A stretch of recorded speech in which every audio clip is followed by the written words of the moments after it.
Yes, hello. Hello.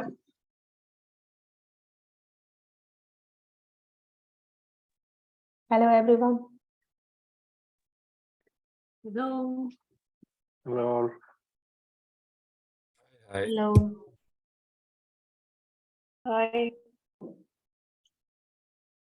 I think we can start. Although people are still joining, I think we can start. Hello all, good afternoon, Happy New Year, wishes for Happy New Year. It's our great pleasure to welcome you to the third Harmonization Body meeting. We're really happy to share with you all the progress that has been done on the harmonization to summarize actually what happened the last 1.5 years, and also to share with you the roadmap for the next 1.5 years. The project is in the middle, we are before the review, but we see that these harmonization activities provide great value and can be there even after the end of the project, as it's something that living labs there seems to be a need from the living labs for this harmonization. I will give the floor to Celia Desma and Temu, who will lead us to the activities of today's meeting. Just to say that at some point it would be nice to have also group photo. So for yours that your camera is closed, you can prepare it yourself, and then we have the photo at some point, not now. So hello everyone from my side and our side in general as well. I will start sharing my screen. We have prepared a very short presentation for you, just to show you all the updates that are taking place in the harmonization activities of VITALISE. We haven't spoken for a lot of time, so we are very glad that we have our third harmonization body meeting today.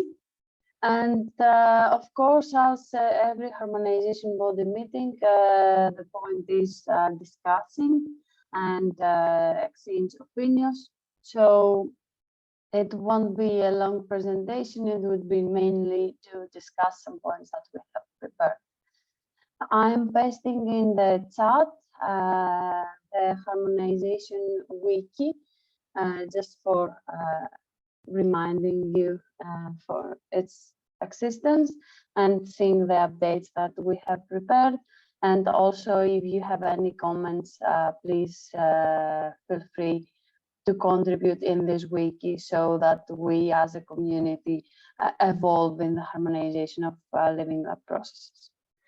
So what have happened until last September 2022, that we submitted the third standard version of the VITALISE project, and a quick overview of the updates that we have done. Also, we have started preparing a new living lab lexicon, and in this version we have updated some terms, but a lot of progress have been made until then. So you will hear soon from us in order to contribute to the living lab lexicon, which is a very important part of the harmonization, and will be also a key reference point for all the living lab terms that we use, hopefully. Also, there was some updates on the R&D services and the categorization of these services. There were updates on the methods and tools that we presented, and also something that might be very useful to all of you is the co-creation templates that have been prepared to be used in order to schedule a co-creation meeting, but also report the outcomes. It is something that they have been used and tested in the VITALISE project and consortium, and seems to work really well. And we would like also your views, external people views on that and its use. And also we have finalized the Delphi study on devices and technologies, and we await for the approval of the harmonization board of this new taxonomy on devices and technologies that are used by the Living Labs in order to be published as well. So as you know, all the members of this harmonization body progress on what the Living Labs are using, but it's on the jurisdiction of the Harmonization Board, which is a board of experts on Living Labs to approve this, and this will then go on the next standard version. The next standard version will be ready this March, so it will be published later on April. And we hope that we include all the views and the comments that we will take also from today's meeting. So that's a quick update, and I will give the floor to my colleague Celia to also update you on some work that we have done with the Living Lab services. Thank you, Despina. So hello everyone, and Happy New Year also from my side. So regarding the services and the categorization we had started in the previous semester, I can give you an overview of what we have done so far, some preparation steps, let's say. So firstly, our aim was to see again all the services that we have and decide for each one of them if they are back office services, supporting or R&D services. To define them, in short, back office services refer to the processes that are practically behind the scenes. These services do not involve customers or clients and include only a wide range of jobs and tasks, depending, of course, on the organization's company structure, and provide also functions that contribute to the success of the organization. The supporting services usually provide the necessary support as auxiliary processes to ensure that a research study will run in an efficient and safe manner. And last but not least, the R&D services, of course, which refer to the process by which an organization or a company works to generate new knowledge, which might be used to innovate and introduce new technology, new products, services, or even improve their existing offerings that will either use or sell. So as you can see in the next slide, here, yes, we have gathered all the services we already had. They are 27 in total, in the next slides in general. In red, you can see those which we added now, the new services. And for each service, apart from the category of back office supporting or R&D, we also tried to define which is the input needed and which we expect to be the output in the end, in its case, in its service. So as you can see here, in the middle, we have the services. On the left, the input needed and also from which point of view we have them, we mean them. And from the client's point of view or the Living Labs point of view, that what we mean by point of view. And on the right, we have the output expected from each service, and in the end, the category to which they belong. Here we can see this information for the first 12 services, and in the next slides the rest. But here in this slide, for example, to have a look and see one of them, in line 4, we have the capacity building service, which we defined that it was from the client's point of view, and we distinct it from the new service added in line 5, which is the capacity building preparation, which is from the point of view of the Living Labs. And in the first case, which is the capacity building, we consider it to be a supporting service, since it's not directly related, let's say, to the research process per se. So we have this service from the client's point of view. The input, let's say, from the clients will be to enroll to the course, and the expected output will be that the client will increase her skills, capabilities, and knowledge about Living Labs. In the next line, the service added, which we said is capacity building preparation, was defined as a back office service, And here we see it from the Living Lab's point of view. In this case, the input from the Living Lab is to prepare and design all the material, and the output expected will be the final course modules, let's say.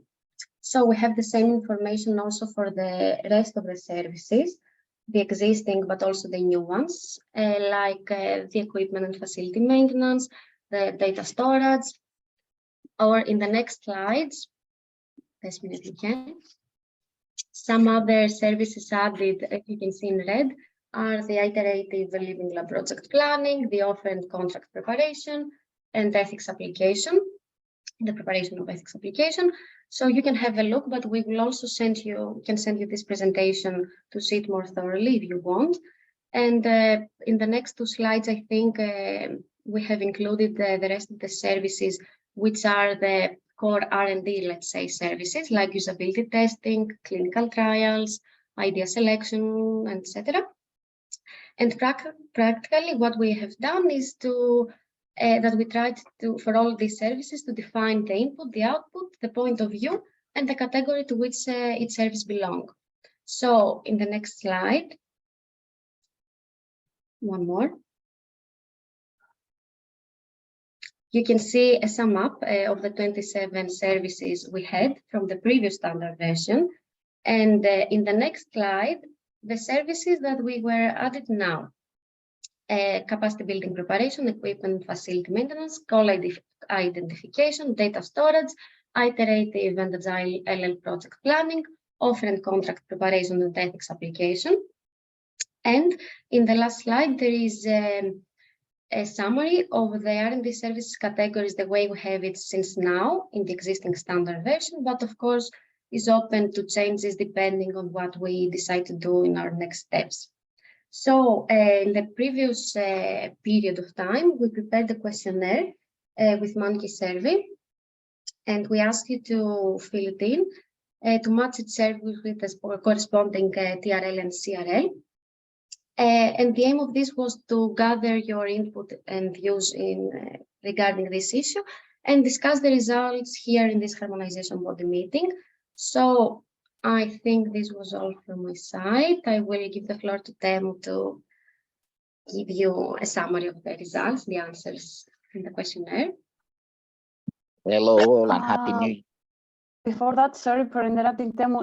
Let's hear if there are any comments regarding this new categorization that we introduced today, back office supporting and R&D services. Do you think this is something useful? If you think that this is something that fits to what Living Labs are doing?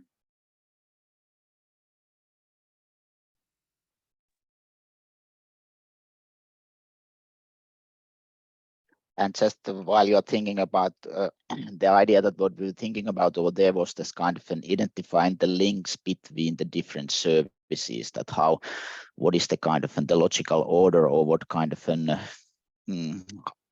how this particular service is inputting to somebody else's services, like for example the panel management. It has a certain place in the process and so forth. Yes, please. Tell me, Cara. Yes. Okay, it's my microphone is on. So hello everyone, it's my first meeting, so maybe I have missed some things, but my question was is something about impacts and how the Living Labs needs to deliver to society, or the clients, or the sponsors, or the funders. How are they getting this information pile up and deliver? Is part of the back office, is part of any other of the categories there, or maybe it's not already into this conceptualization? Because I think impacts and what Living Labs should be doing would be a good thing to take into account into the whole categorization thing, but maybe it is already embedded somewhere.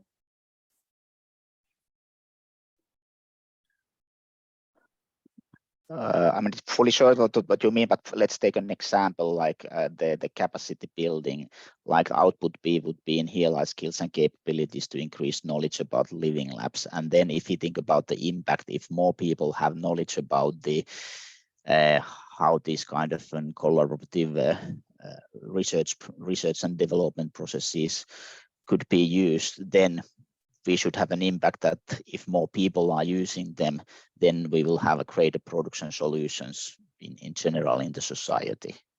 Is that what you are asking? No, I know because that's yes, one part yes, one part no. So I know the impact of all these activities that the living labs are doing. It's not a question on the necessary things that they are doing and the impact they have. The thing is how or who and is taking care of getting all this data on what is the impact of the actions that the living labs are doing and how this is put in a manner that you can show off to the funders or to society that these living labs are really doing a transformation or a change in the clients or in the different stakeholders they are working with within their community and also into society. And that's because I'm maybe it's a deformation on my side. I know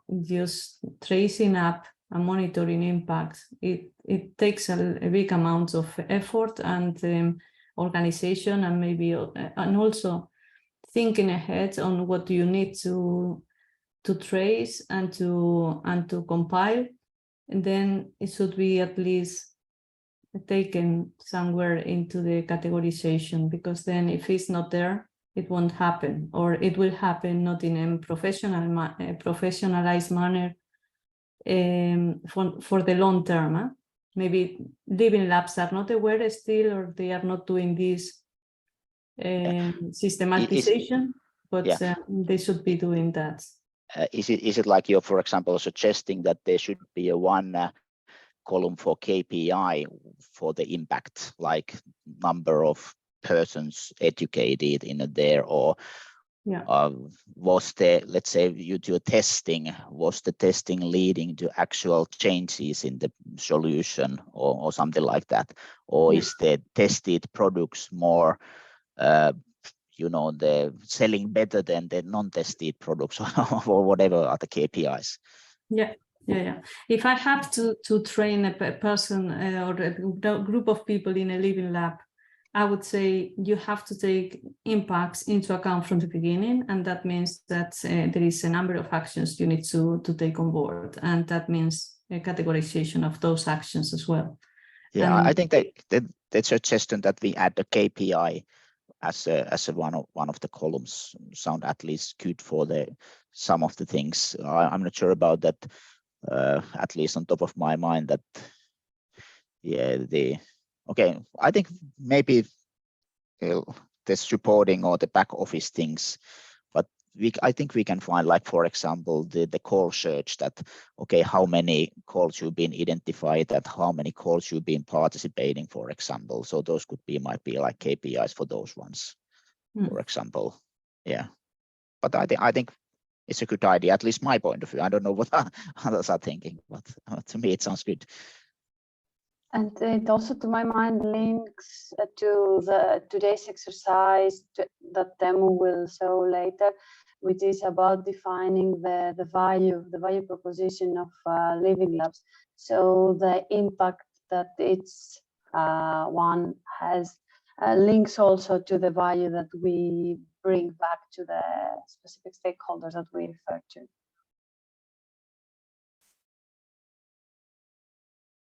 So if there are no more comments, we can move on to the questionnaires that you all received, as Celia said. Yeah, okay. I will continue from here. So what we were asking, that we have the list of all of these 27 services, and then we were asking for you to indicate that in your opinion, which of the TRLs or CRLs you would be using that particular service. And in here, this just kind of a calculation from all of these 27 services as summary, and which basically kind of indicates that which areas the services are mainly kind of relating in the terms of the TRL 1 to 9 or CRL 1 to 9. And it seems that from TRL 4 to 6, in the case of the TRLs, is the most of the services, while in the CRLs is from TRL 5 to 7. But as you can see, we have services which are covering all the kind of the areas. And maybe we jump on the next one, which is the TRLs for all of the services. And in the top of line, the total, you can see the percentage share, which is calculated based on all of the services.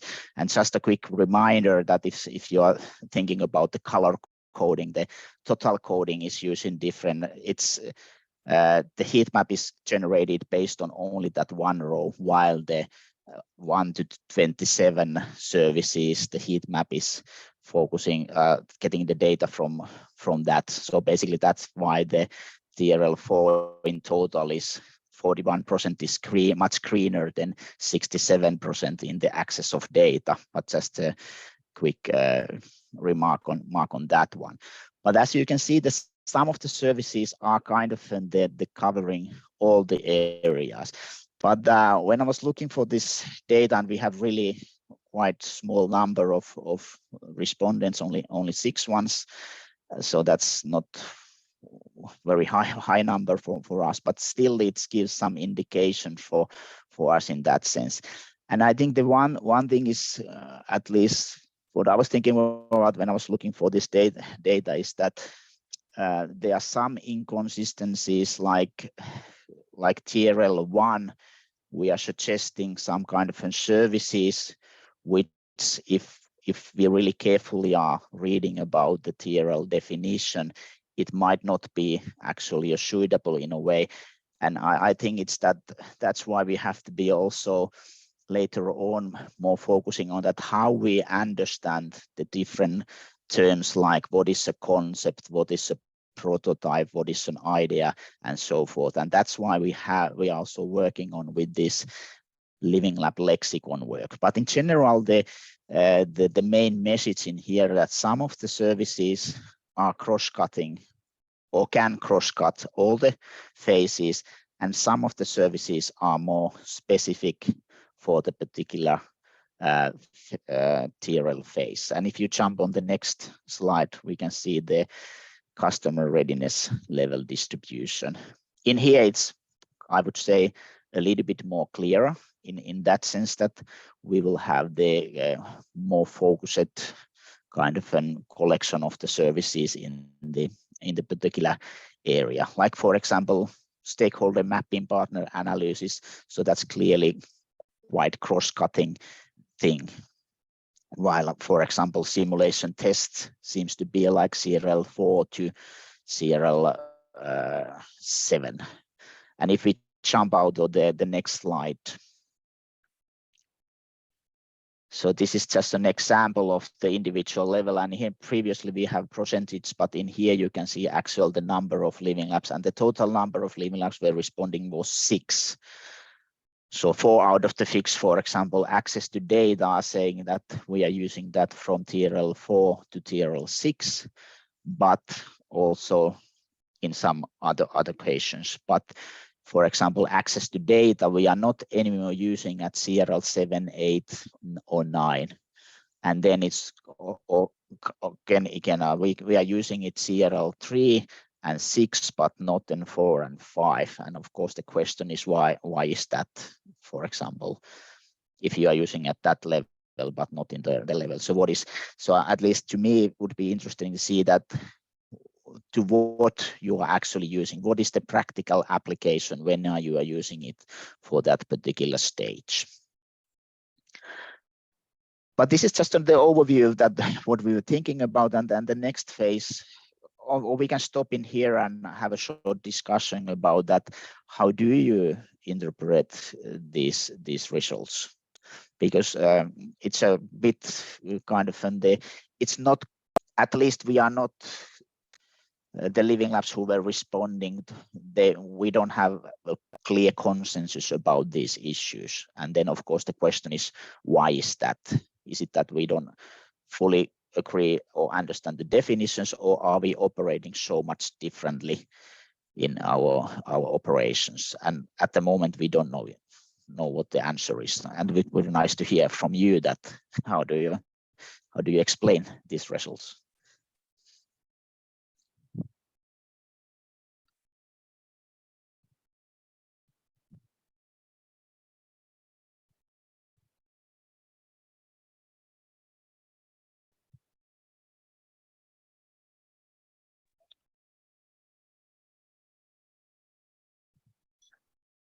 Because nobody's answering, then I will be pointing out. And I'm trying to put my hands on. Okay, but I'm not seeing.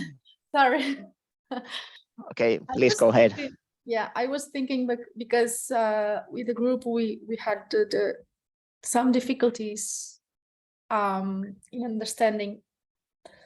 So, which of these services or part of the services in different TRLs has much to do with the Living Lab work, service, and our understanding and our way to implement, or the connected services we have with the Living Lab, because we have other research connected services with the Living Lab that in somehow, and the way we are structured in terms of the resources we have or infrastructure we have access to, then make it a bit fuzzy to separate waters. I mean, for example, we are working with colleagues from development department that is inside our R&D department. Our Living Lab is one of the 3 legs of the R&D department. In some moments, we are working with them very tightly in Living Lab service provision. And in other moments, they are doing their own job, but we know they are there and they are covering such parts. So sometimes it's a bit difficult to just point out what is the Living Lab, what is not the Living Lab, but because at the end, our R&D, it's mostly department, it's implementing a Living Lab services concept, and then we see almost of all the activities we are doing as a part of the Living Lab activities. You know what I mean? Yeah, I kind of, because I also have some troubles when we were feeling that. But I think that's the big elephant in the room, or the big question, that what is a Living Lab research and what is the Living Lab method in general, and when it's not, and when we are trying to, let's say, to sell the Living Lab approach to everybody else. So I think we should be quite clear what it's about. But maybe if Dimitri, I see that Dimitri is here, and I know that he's been studying this in his previous studies. So maybe we hear one more comment and then try to discuss more about this, because I think this is the big questions. I think one problem, maybe I did have the chance to fill out the questionnaire, so I was not able to go into detail. But yeah, I'm not really surprised that at some point that this differs amongst Living Labs. This is what we also see in practice, I think. And for me, it's not a bad thing that the results differ in a way, and then that some services are sometimes used more in one way. Yeah, it really depends, I think, on the context and on the Living Lab customers. But I think the big thing is to have the framework right, and that's exactly what I expect a bit from these meetings, that we discuss a bit how we, because in a lot of Living Labs stuff is multiple things are happening at the same time. Here you make a very, I would say, concise analysis of different elements. So I think by doing maybe one Living Lab project, you can have at the same time maybe 5, 6 services.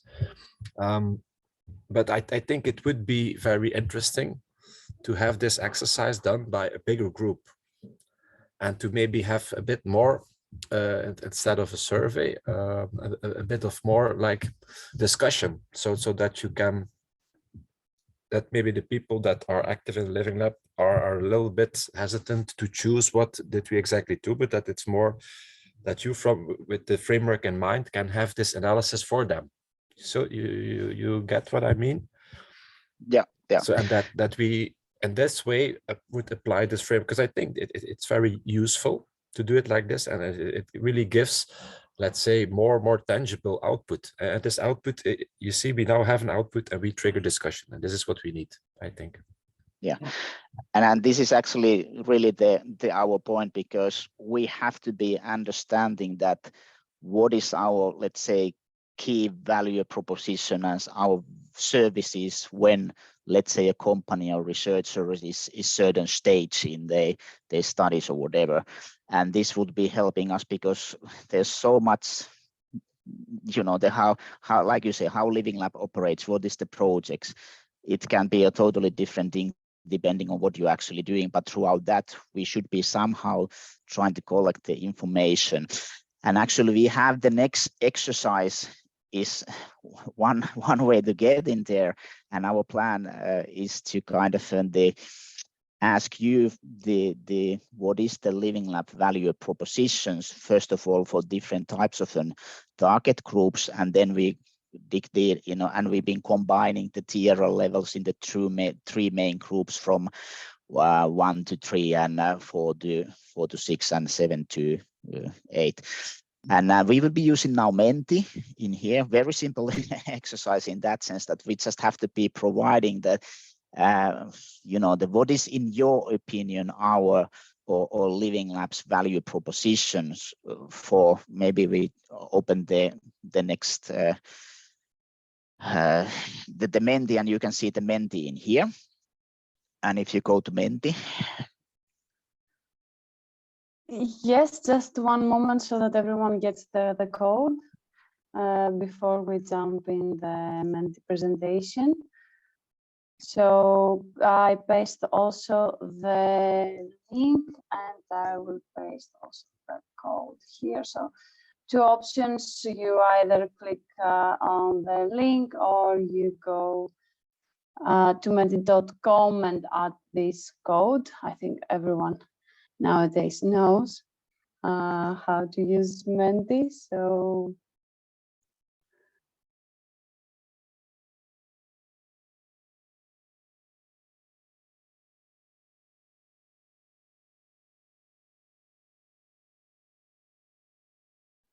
can you see the question in your computers?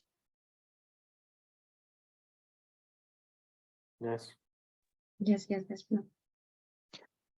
And yes, and simple exercise that first we start with the researchers, and you just need to be short sentences, as many as you can do, but do it in a way that one sentence and then you submit it and then do another one. Don't put the all in the same same message. So, and we have Silja or Despina is keeping up the time, so we can just start and just posting the value propositions.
So a lot of things. Does anyone also wants to comment something that you are thinking or that you see as interesting or that you disagree with?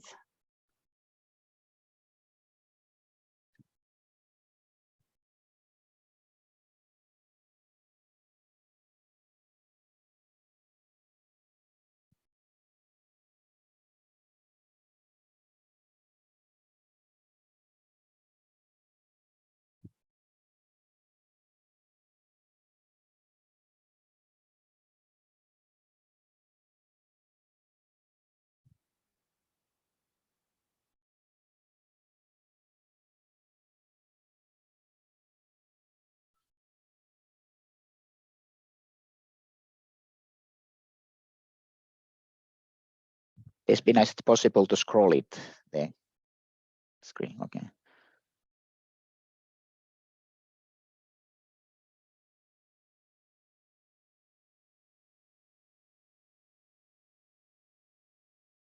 A lot of relating to the stakeholders or users,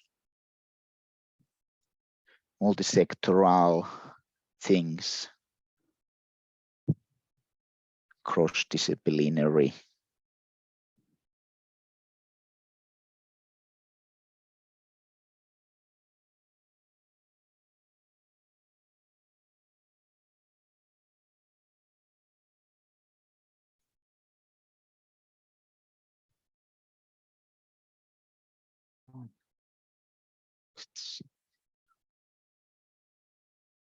Co-creation, different users group, those are the main things.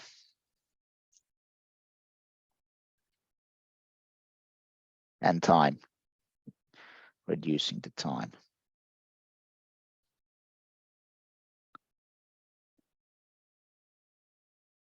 And also once is helping co-creating in proposal and funding writing.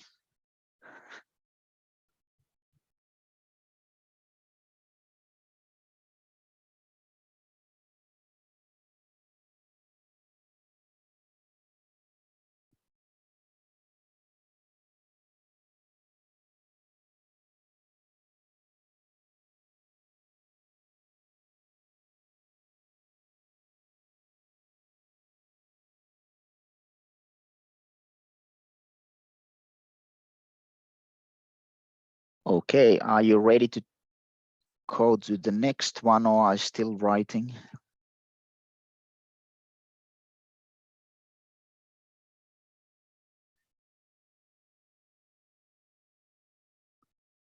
Co-authoring, that was the new one so far.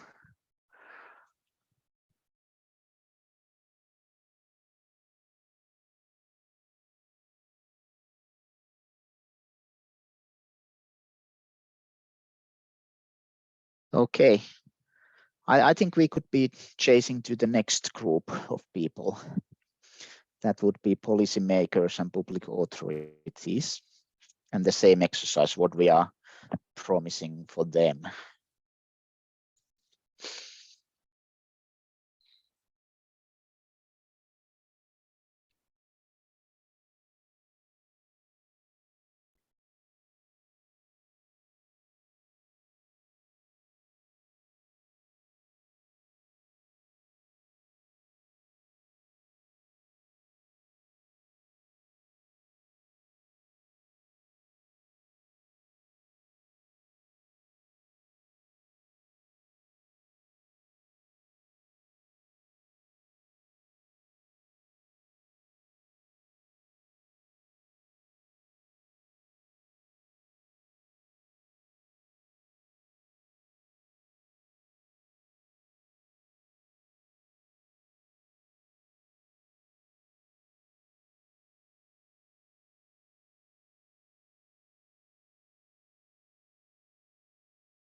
Tim, are there any comments for that, or should we move to the next one? I think we can jump to the next one, and maybe like once we have everything and when we have the final discussions, might be then easier to do the whole thing. Okay. Already people started.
Can I ask in the meantime if we are going to have the GRA's harmonization, GRA's meeting today as well, or no? At 3, because it's scheduled on my calendar.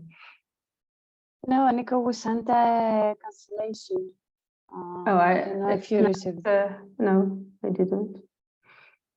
And when are we going to have it? Next, after 2 weeks, as it is planned. So after we are going to have the audit or the evaluation thing. I don't remember exactly the date, but I will check and send you all an email. Okay, thank you.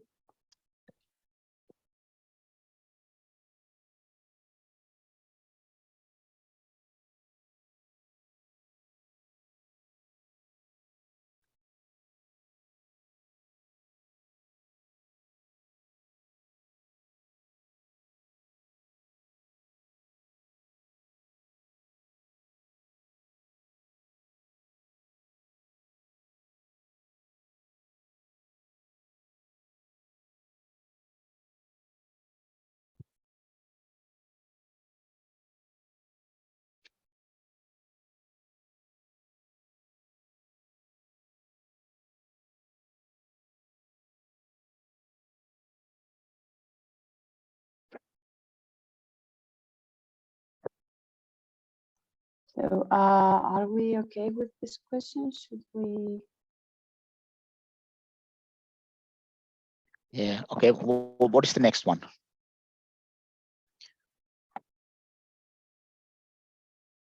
Okay, maybe we stop here because all of this is, of course, should be inputted in the TRL 1 and 2 and so forth. So maybe we go back to the can you scroll back to the, is it possible to go back to the, yeah.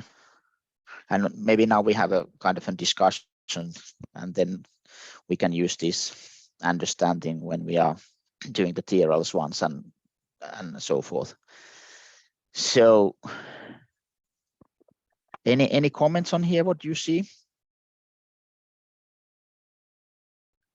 It's about the co-creation stuff and access to the different types of stakeholder, doing collaboration, using cross-disciplinary methods, so forth. Helping from the research idea from the very start of the project. And then once again, the multiple stakeholders things, integrating knowledge.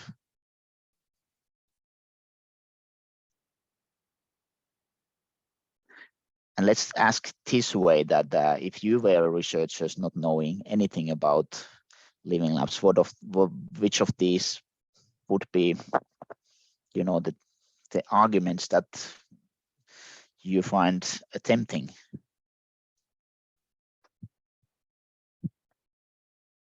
Because we are researchers, so this should be something that we are seeing that, oh, if I get that, I would be very happy.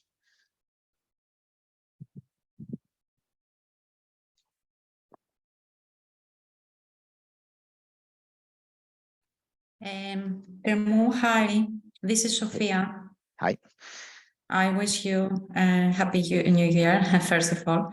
Concerning the dashboard, I find most attempting the complementary expertise as far as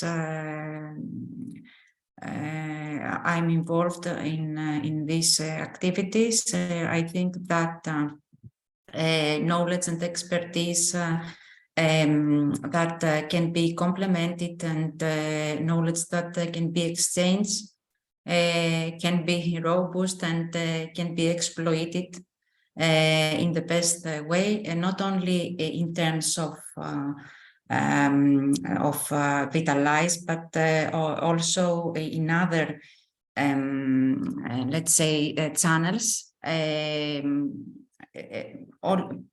both in terms of the project and beyond the project. So I think that this is the point that all researchers should consider a lot. And work in the labs, having in mind that beyond the goals that have been defined in the context of their living lab, they should be open to new knowledge, to new alternatives, and also update the terms that their living lab are operating, maybe. Yeah. Okay. Yes. Yeah, it sounds good. This complementary expertise sounds good to me also. And the one thing I was looking from here is actually based on your complementary comment is that do we have anything about the thinking about commercialization and the selling the solutions? Do we have anything on that in here? Because of course we as researchers are not often thinking about the actually creating something that is sellable or they understand the roads to market. Okay, there's one. Yeah, and the final stages, because I think that might be also very, very important. That was the one over there.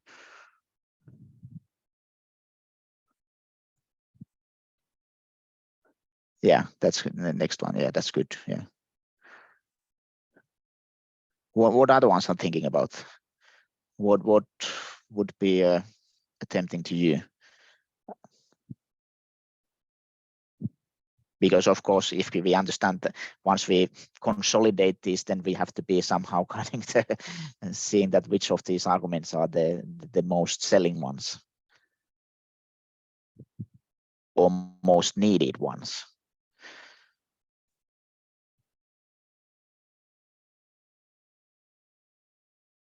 And I would add here which are the ones that only living labs can offer and not other type of organizations maybe. If there are some. Yeah, I think that's a good point.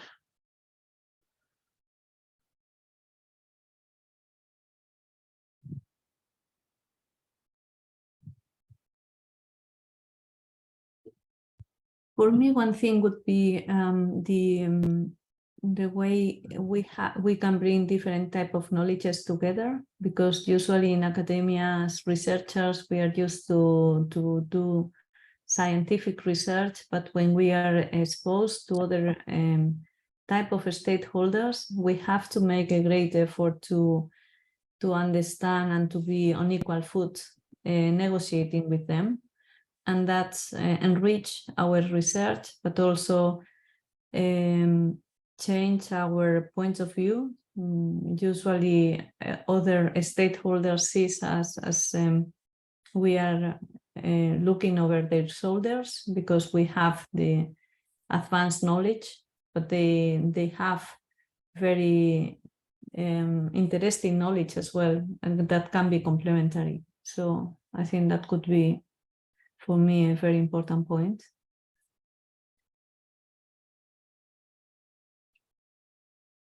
Yeah. Okay, do we jump on the next slide? What was the public people, public policy makers? Bottom-up feedback, multiple stakeholders, once again, doing the science-based, the information, do the decision processes,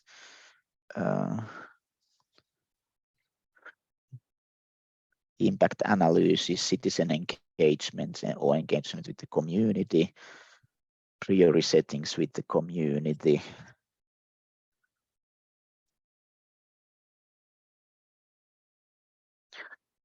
Public procurement support.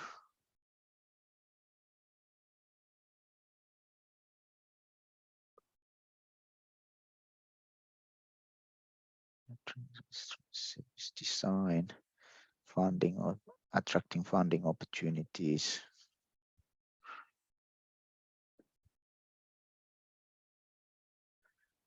Innovative image building, branding.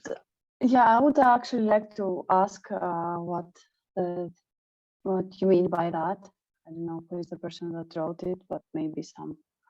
Yeah, that's a bit out of experience that I have seen that some cities they adopt the concept because it gives them an innovative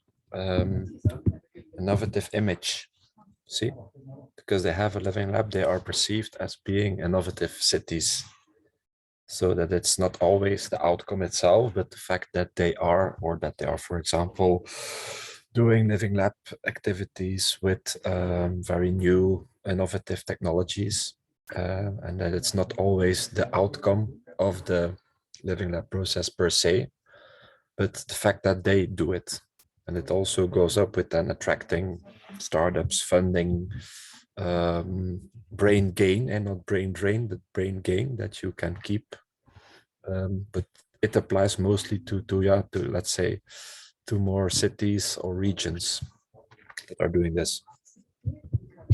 And So in here mean... you are referring referring more to the technological side and not as being an innovative city because you are engaging the users, but you are referring more into the technological. We are doing technological thing. That's why we have a good brand. Yes, with the technology, yes, indeed. But a good point with the users also. I also seen that they use it to have then the more social, to have the social image. So they also tend to use it sometimes as as an image, to also build some kind of a brand image. Yeah, it might help to renew their image of the policy side in some place with respect with the citizens, how the citizens look to the policy side. If it is engaged with such activities and dynamics with living labs, etc., it might be very positive for them as well. Yeah, and for example, in Finland, because, and I think many European countries, is a law which requires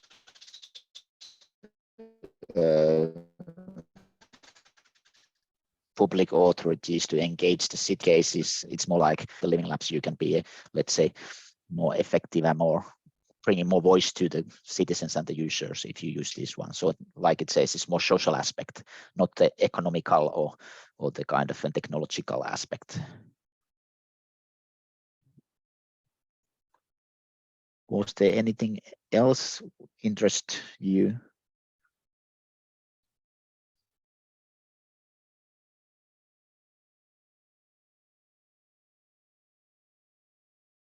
And also, I think it's interesting if anyone has to point out any experience that they have from their own works, etc., with the groups that we are stating, something that really worked as a value proposition.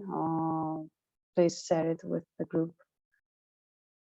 Yeah, at least what we've been using sometimes is that because cities also get funding for their works from the, let's say, commission funding or whatever, we can be using that as a leverage to gain the funding. Have you been using that in your living lab when you try to engage the cities?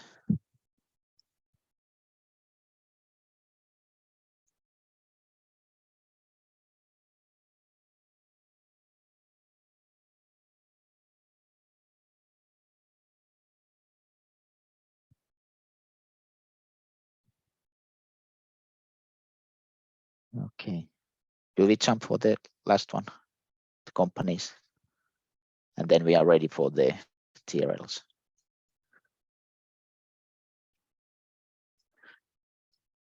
Reducing the failure of the innovation, access,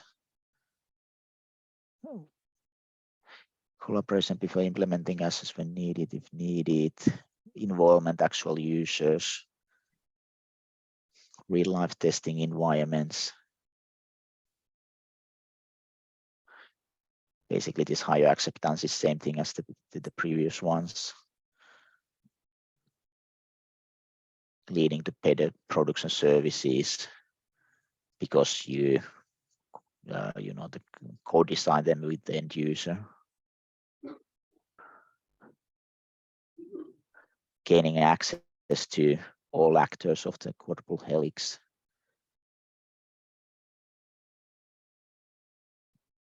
Safe place, promoting innovation, staying up to date with the art of technology, increasing the efficiency of your time and resources, access to care institutions,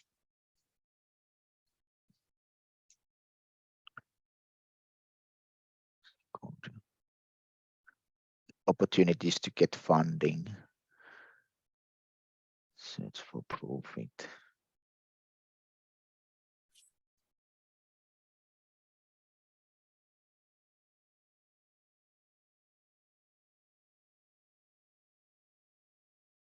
Some sort of matchmaking with relevant actors, testing and validation instead of gut feeling, getting public funding, getting access to users that otherwise might be difficult to reach for small companies. It's important. Buyers involvement then in the design or testing, so they can be positioned as later as ambassadors of your solutions. Yeah.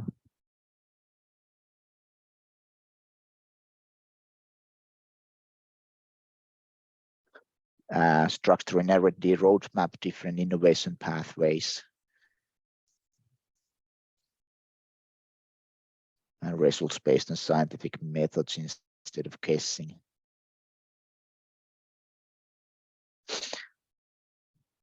Which of these for you are more important when you've been trying to reach with the companies?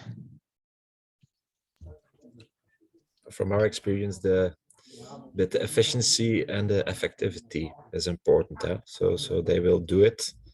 If I think the scientific methods, it's not always that they're most highest valued, but they want to move fast, especially with startups. Yeah. Maybe more established companies can be a bit more on the going for the scientific and for the rigor, etc. Especially for startups, it's if they can go fast and if they can maybe skip some steps or have very good results that help them make a decision with not too much money, then they're in. Otherwise they aren't. And they kind of expect right away that they are good high quality scientific methods that what we are using. So that's not an argument, but because it's a mandatory feature. Yes, indeed.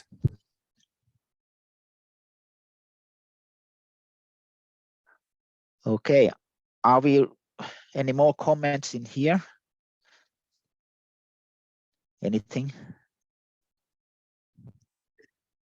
I think one of the things that I haven't seen in the comments is the different rhythms of between academia and the business. And so usually when you ask a person from an SME or a company, they want to see that whatever we are doing together, it can have a profit for them, or at least that they are not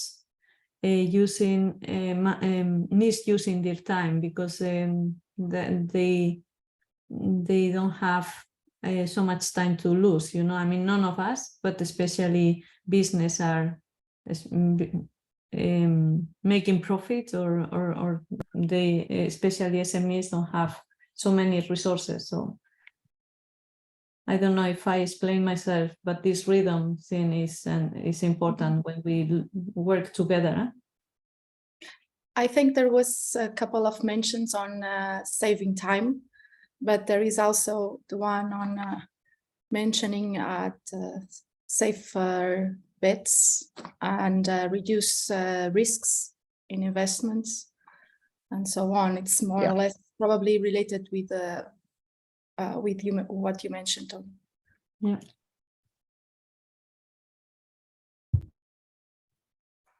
I think specifically for health, what can really be a very big plus, or what they're looking for, is access to the right user group, especially when you have sensitive data, for example, some people with certain diseases.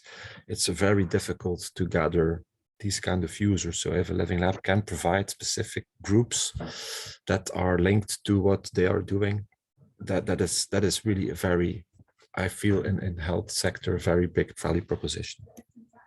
Yeah, that's been quite often in there, because especially if the companies don't have any prior expertise from the health sector, they are tech company, so they don't have any idea how the, you know, the very bureaucratic system in the health organization is working. So that's definitely one of the key things in a way. Either you provide access and you provide fast access and fast results in a way. So that's the key selling point for the companies. Okay, maybe we jump now for this TRL discussion, and we try to keep all of these, because of course, and now we are not kind of separating between the different user groups, but whenever you are writing your ideas, just think about all of these different groups. And TRL, hopefully you remember what are TRL 1, 2, and 3, and basically from the very first initial idea to the concept level. So concept level is still included. So it would be the TRL level would be, the title would be analytical experimental proof of concept of critical functions and or characteristics. So that's whatever the concept is meaning for you. Basically, it's not working prototype yet, but you know, the concept, something described in the paper, or it might be some visualization or whatever you're thinking about as a concept. So when we are in that phase, what is our key, you know, the value propositions for that particular phase? And let's start typing.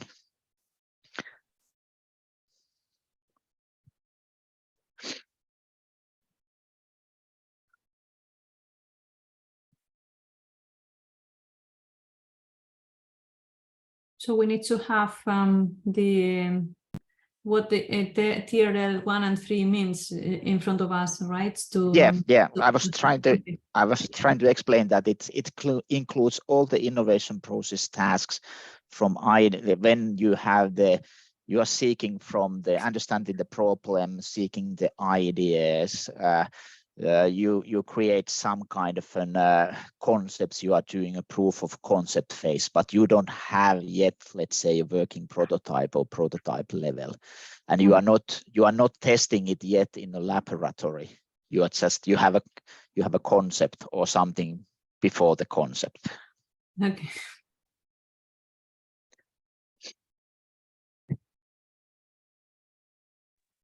You were supposed to have the definitions in front of you in the screen, at least 2 lines. I don't know if you can see them, and apologies, we haven't tested that. I know it's not on my screen. Here it appears. It's on Menti, we can see it. Okay, good, perfect. Yes, from mobile, we can see it for sure.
Acabo de resumen. No son.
Okay, how you're feeling? Are you already finished everything that you felt to do?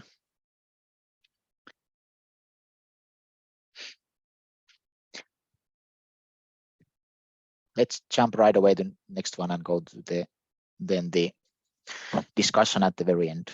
And TRLs 4 to 6 are technology validation in laboratory, technology validation in relevant environment, and technology demonstration in relevant environment. So you are not doing that in the actual operational environment either, let's say in a laboratory in a university setting or some kind of an outdoor setting which is not actual the operational environment but something that simulates the thing. Let's say, give an example, we tested the intelligent garbage container in the backyard of the recycling company with the employees, but it was not the real environment but the simulated environment. And that's why real life testing, then its question is that real life, if we are in relevant environment, it's not yet the real life. It's simulated environment then.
Should we move to the next one? I don't see people adding any more things. Yes, let's jump to the next one.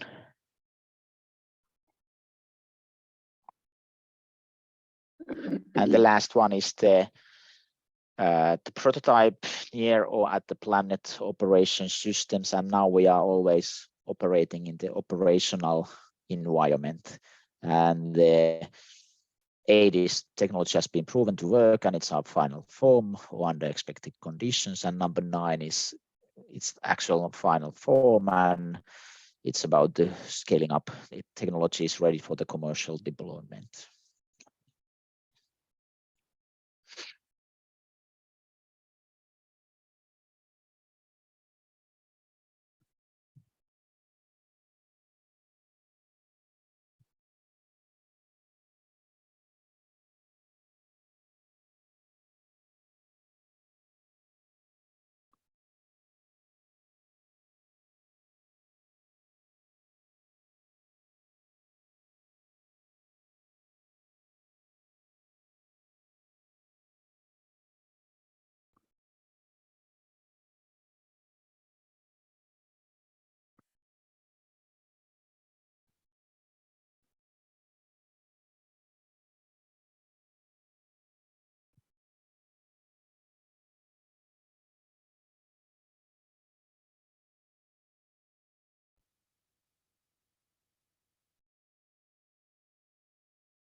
Any more ideas, or do we go to discussion? We have 20 minutes left.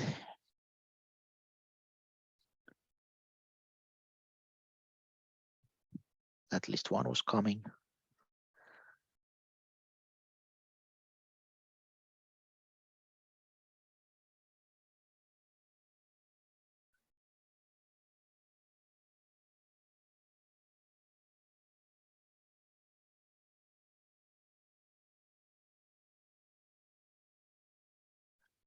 Do we jump on the first one so we can see what we were writing?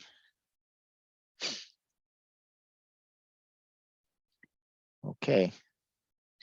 Information on needs and wants of the stakeholder mapping, current practices, alternatives, initial strategy, introduce mock-up technology, refining the initial ideas, negotiating principles among the stakeholders, identifying latent needs, hidden problems, validating problem statements, save money, time, since non-working solutions are detected at the very beginning, understanding the requirements of the usage and feasibility, facilitating user requirements, explaining how research and the innovation comes together and how win-win for every actor involved, provide state of the current literature on the topics, quick way to test different development ideas, important to generate safe space for ideas to be born.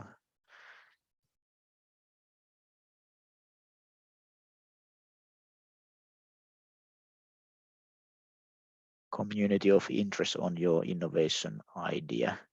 Verify and validate a proof of concept. Okay, for these ones, the same discussions, that what you think is the most important one, and do you see any differences between the different stakeholder groups?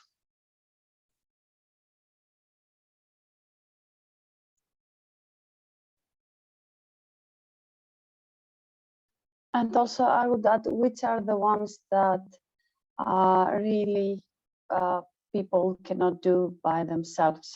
By many researchers, policymakers, companies cannot do by themselves. And these are the strong value for living labs that are being provided.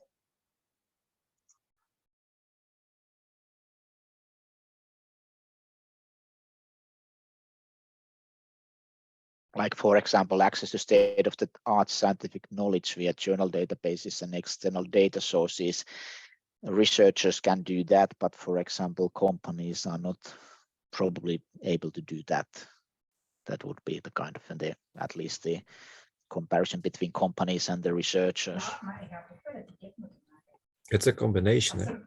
I think to say one is really unique, but it's a combination of things that makes it, I would say, unique.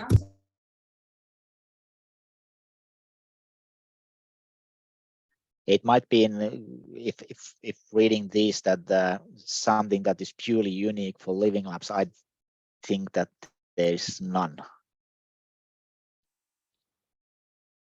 It's about how we package the thing, and of course then maybe some other, let's say some other related disciplines could be saying that okay, we are doing exactly the same. Like citizen science, for example, in here. That would be pretty much identical.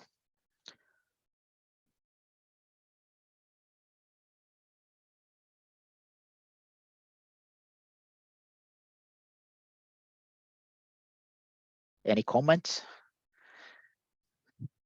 Just provide something, so it's so it's not that's all about that. Then we see that what you're thinking about.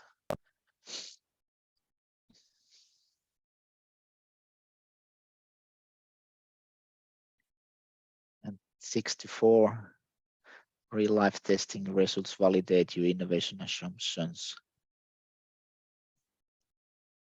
Key requirements, identification of problem solution fit, verify and validate proof of concept.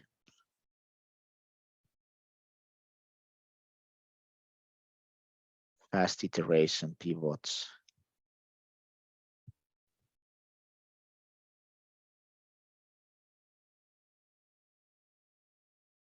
State-of-the-art technology, I guess sensors, provides exact data information. Your solution is something. Process choice and redesign. Early development of evidence-based methodology aimed at solving the real problem.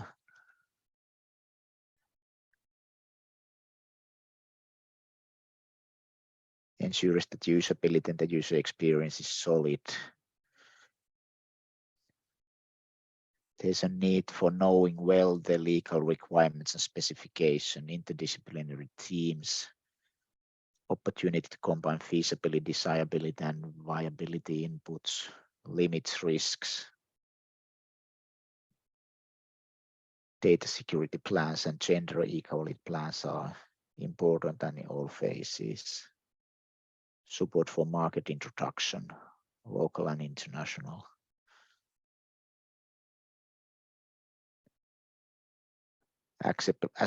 Accessibility and clear inclusions. Offers valid in context evaluation using adequate procedures that are natural. Fluid integrating experiential context of different stakeholder profiles. I would also like to ask at that point, if you think that this distinction of living lab value propositions makes sense. So from our point of view, during the discussions that we have done with the core group of harmonization in the VITALISE project, we thought that it makes sense that living labs provide different services and have a different value depending on the part of the development process that we are in. So we map it back to the TRL. But does this make sense to you? Do you find it useful for your living labs and customers?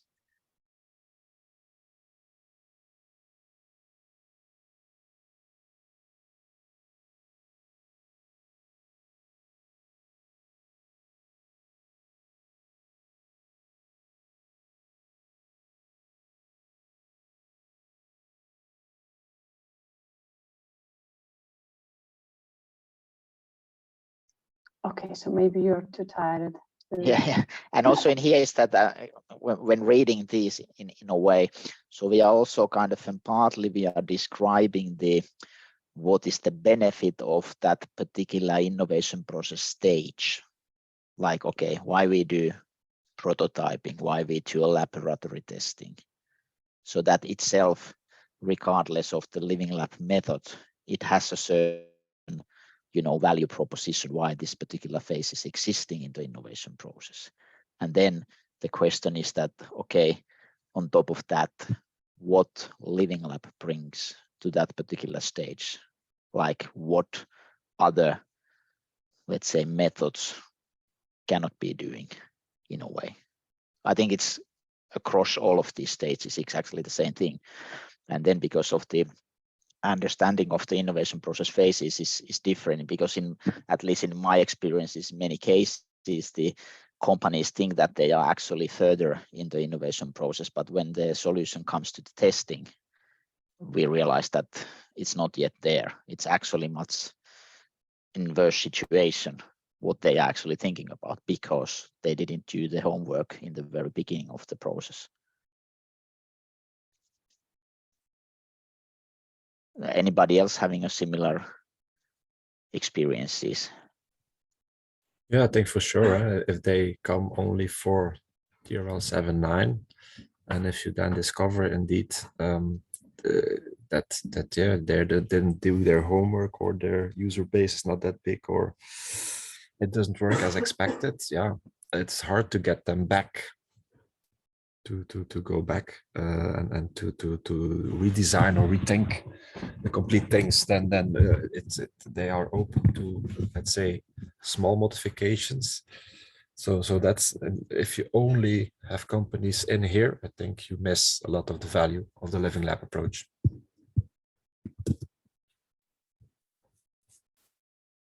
And here's the last one. It's about scaling opportunities, discovery of lead user, discover new business models.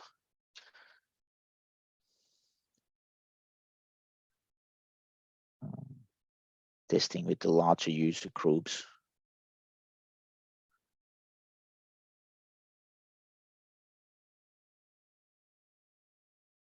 Collection of input for next generation solutions.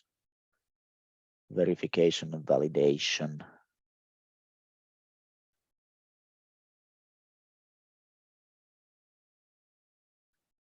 Support with testing and medical ethical commission requirements. Specific for the health industry. Validate new use cases and refine solutions that are already close in the market with new or incremental features. Consult the knowledge on the particular market business cases. Advise the monitoring of impact after application. Yeah, because in here it's like, okay, company thinks it's ready, okay, we have our solutions, but of course our role would be then like, you know, what more you can do with that. Okay, you change your model like this, you could be actually selling more than you were originally thinking about that. Okay, if you want to go to this and that market, you have to be changing your solution because the Nordic market is different comparing to Southern European market or something like that. And then of course, that would be requiring a collaboration between the living labs in a way.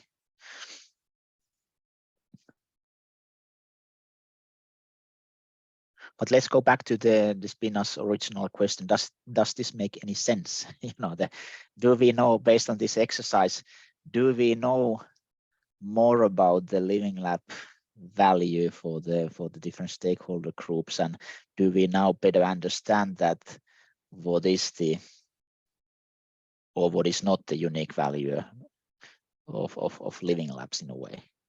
But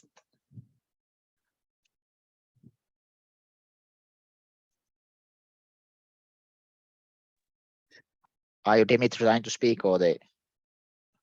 No, can I jump in? Yeah, sure.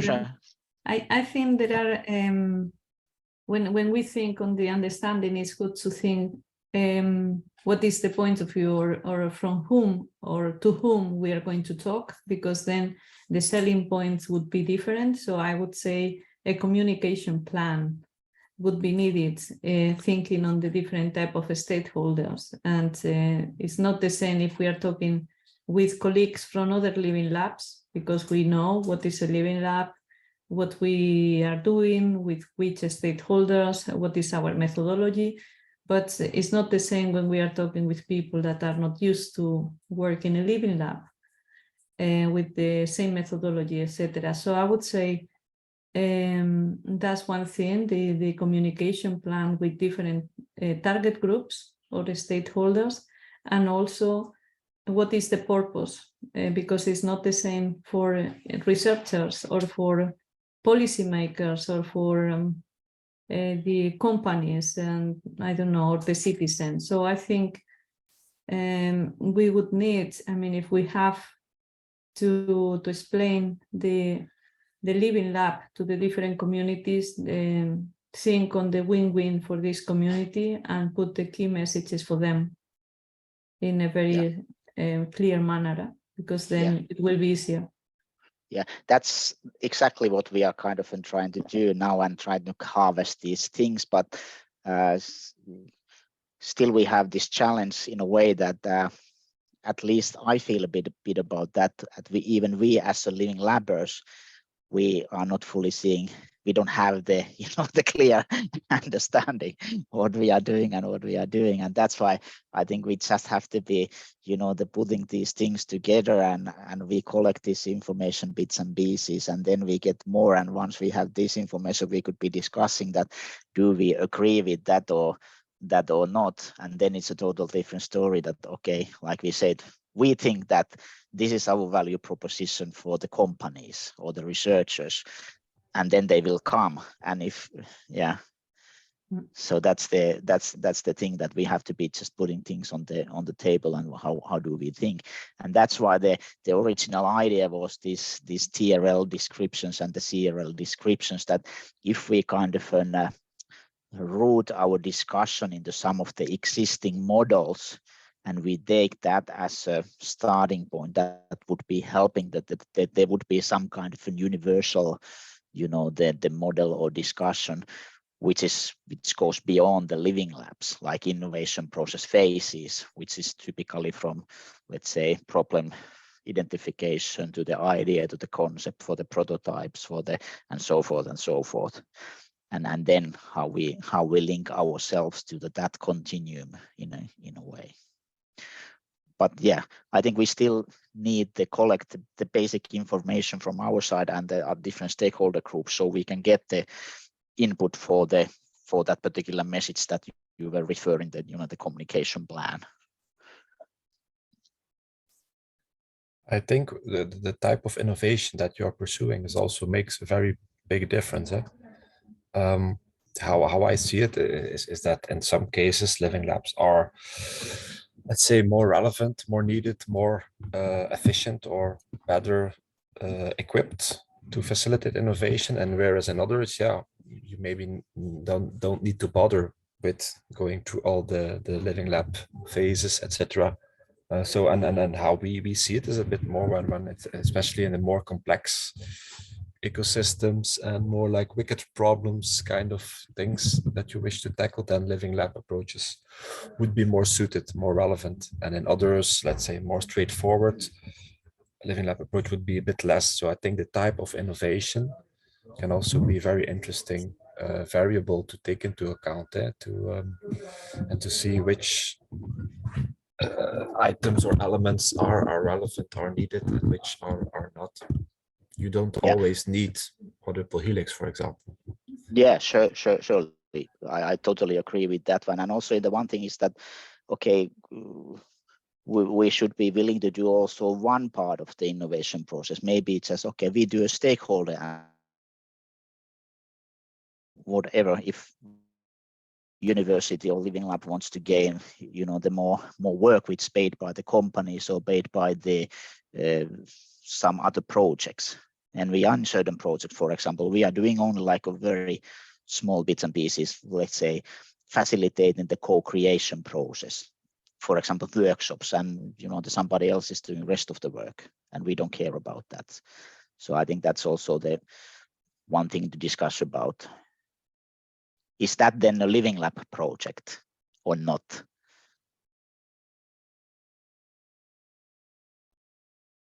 Or do we care about, is it a living lab project or what? We are just, regardless what term we are using, I think the agenda is to make the solutions more user-friendly, more acceptable, whatever they are in a way. So I think that's the big agenda within this living lab movement, to making sure that things are user-friendly and there's a good user experience, and they are providing the value that they are promised to say, regardless what method we are using.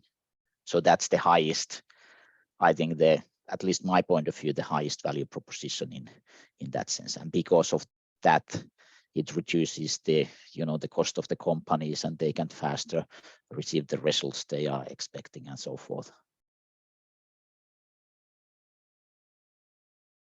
And as a last comment, do we need that strict of what exactly is the living lab process and how we follow that?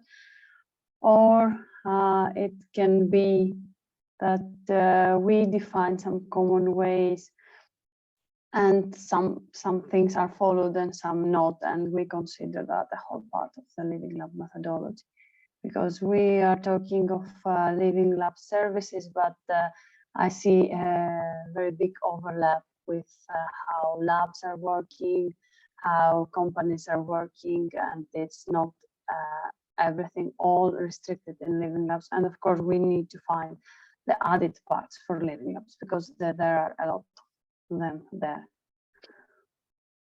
And to summarize, we will circulate with you the results of today's session after we summarize them and we find and we define the living lab propositions for each stakeholders group. So thank you all for participating.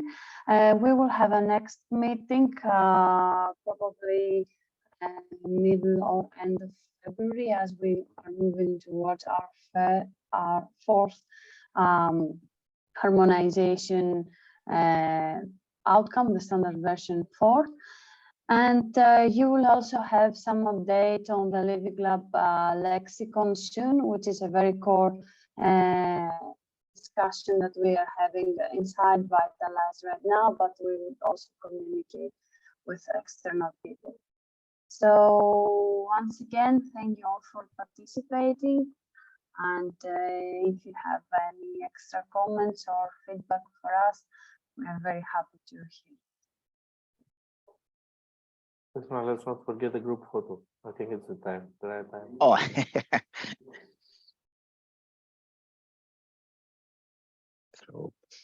Group photo. The most important outcome of the day, group photo.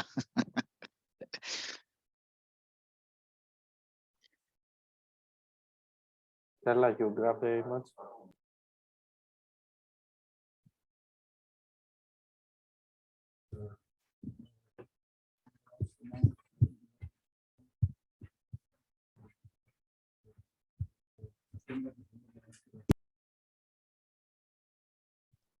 So thank you, everyone, and see you in our next meeting. Okay, bye-bye. Thank you. You all. Bye-bye. Bye Thanks a bye. lot. Have a nice day. Bye. Bye-bye. Bye.